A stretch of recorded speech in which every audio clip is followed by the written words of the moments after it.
Hello my friends, I am the Dungeon Tutor. Welcome. Today is day 4 of RPGaDay, and this day I want to talk about the topic, what is the role-playing game with great writing?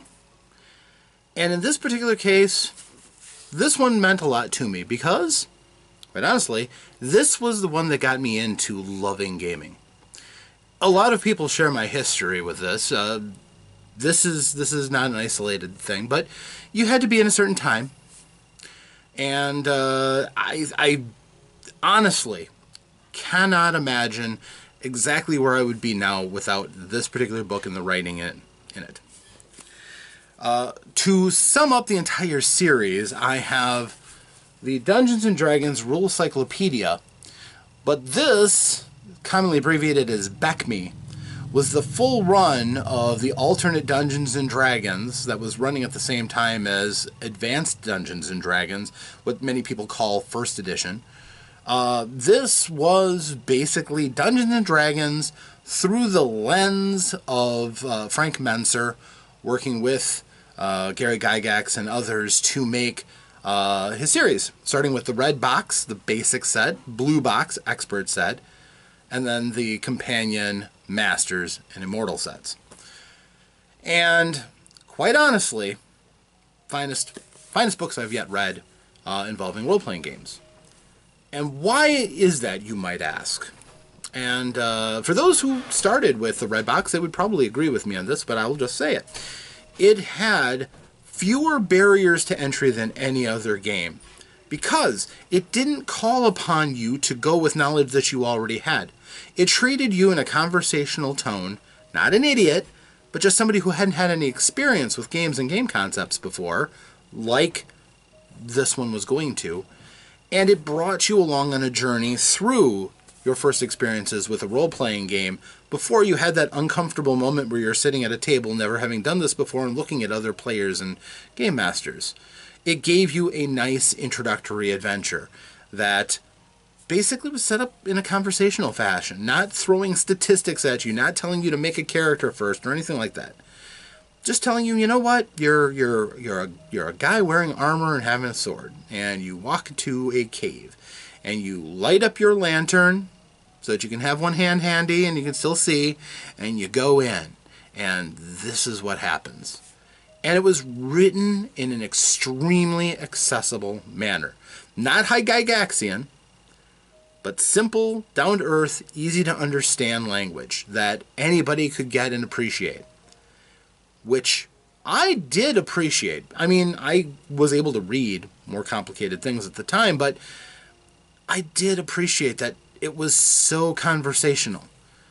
Like, I have brought many people into games since then, and I always try to remember the lessons that I learned from reading Menser's writings. It is, don't assume they know everything. Explain and show what the process is. Bring things on a little bit at a time. Give them a concept, show how the concept applies, move on to the next. This was excellent fodder for almost anybody to get into games like Dungeons & Dragons.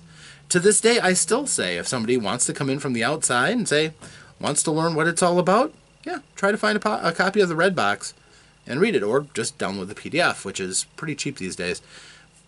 But the way that it was written, and all the other stuff that, you know, TSR professional, high quality production turned out at that time, with beautiful Elmore art, that writing sunk me in.